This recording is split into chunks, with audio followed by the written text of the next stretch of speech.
অপরাধ আছে, কিছু পাপ আছে, কিছু গুনাহ আছে, যেই গুনাহগুলোর সাজা শুধু আখিরাতেই দেওয়া হবে না, আল্লাহ রাব্বুল আলামিন নগদে দুনিয়াতে ওই পাপিষ্ঠকে বুঝিয়ে দিবেন। ওই পাপের শাস্তি দুনিয়াতেও তাকে পেতে হবে, আখিরাতেরটা তো থাকবেই। এরকম কিছু পাপ এবং অপরাধ কোরআন এবং হাদিসে বর্ণিত হয়েছে। এরকম 10টি পাপ, 10টি অপরাধের কথা আজ আমরা জানবো ইনশাআল্লাহ। এর ভিতরে সর্বপ্রথম, যেই অপরাধ করার শাস্তি শুধু আখিরাতে দেওয়া হবে না, আখিরাতের শাস্তি তো দেওয়া হবেই, দুনিয়াতেই আল্লাহ তাআলা ওই অপরাধীকে এই অপরাধের শাস্তি দিবেন, দিয়ে ছাড়বেন। এর মধ্যে প্রথম যে অপরাধের কথা বলতে চাই তা হলো মা বাবার অবাধ্যতা, মা বাবার নাফরমানি, মা বাবার সাথে বেয়াদবি করা, তাদের অসম্মান অশ্রদ্ধা করা, তাদের অধিকার নষ্ট করা, খর্ব করা। এটা এমন একটা অপরাধ, এই অপরাধের শাস্তি আল্লাহ শুধু আখিরাতে দিবেন তা নয়, ওই নরাধমকে, মা বাবার অবাধ্য এবং নাফরমান সন্তানকে আল্লাহ তাআলা দুনিয়াতে তার এই পাপের প্রায়শ্চিত্ত ভোগ করানো ছাড়া মৃত্যু দিবেন না।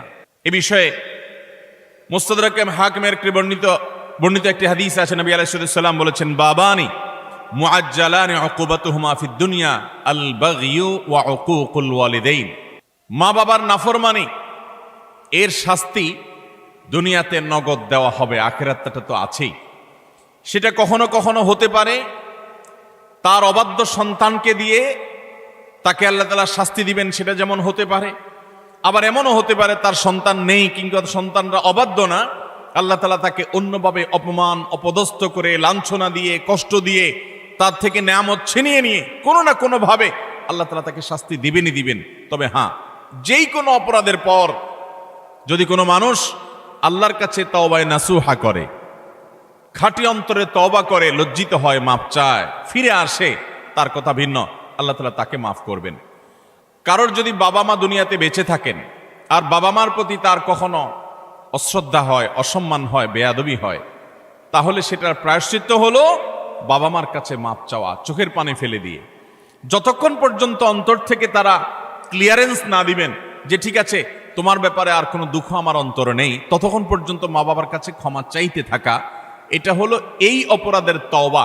এখানে শুধু মুখে আস্তাগফিরুল্লাহ বললে কখনো তওবা হবে না, বরং মা বাবার কাছে মাপ চাইতে হবে।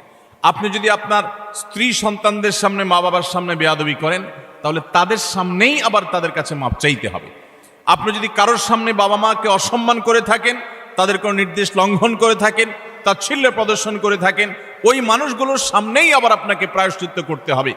এটি হলো মা বাবার কাছে ক্ষমা চাওয়ার পদ্ধতি।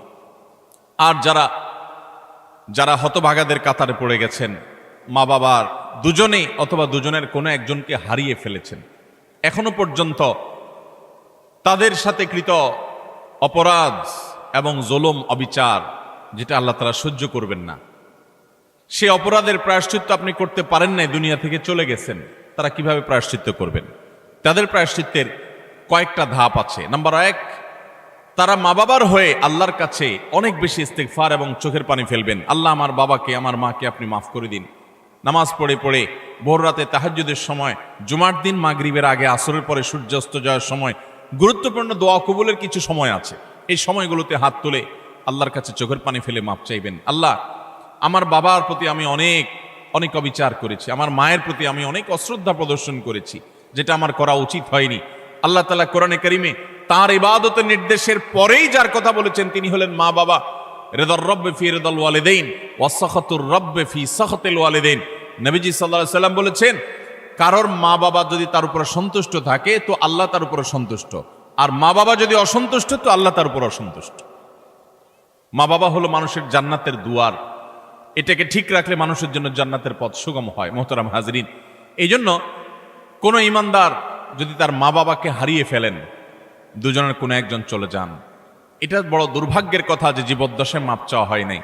প্রায়শ্চিত্ত করার জন্য প্রথম কাজ হলো মা বাবার হয়ে অনেক বেশি বেশি ইস্তিগফার করা, ক্ষমা প্রার্থনা করা, তাদের হয়ে আল্লাহর কাছে আপিল করা, দোয়া করা, আল্লাহ তাদেরকে মাফ করে দিন। এই কাজটি অনেক বেশি পরিমাণে করতে থাকা, দিল থেকে করতে থাকা এক।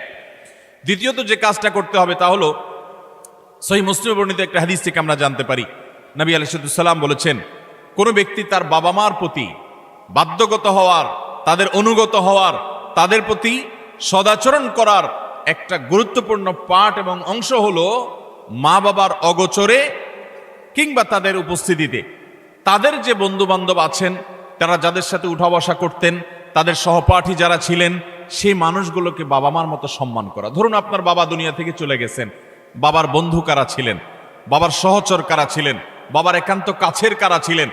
আপনার বাবা বেঁচে থাকতে আপনার ছোট ভাই বোনদেরকে অনেক আদর করতেন, আপনার বাবার অনুপস্থিতিতে আপনি তাদেরকে আদর করলেন। আপনার বাবা বেঁচে থাকতে তার নাতি নাতনিদেরকে অনেক কেয়ার করতেন, তিনি নাই, আজকে আপনি তার হয়ে সেই কাজটা করলেন। আপনার বাবা বেঁচে থাকলে তার বন্ধু বান্ধবদের সম্মান করতেন, স্নেহ করতেন, ভালোবাসা দিতেন, দাওয়াত দিয়ে খাওয়াতেন, আপনি তার অগোচরে সেই কাজটা করলেন। এভাবে আপনার বাবা মা দুনিয়া থেকে চলে যাওয়ার পরও তাদের পক্ষ থেকে এই কাজগুলো করার মাধ্যমে আপনি বিররুল ওয়ালিদাইন বা মা বাবার প্রতি সদাচরণের কাজটা আঞ্জাম দিতে পারবেন। আল্লাহ তাআলা আমাদের সবাইকে মা বাবার সদাচরণকারী, মা বাবার অনুগত সন্তান হওয়ার তৌফিক দান করেন।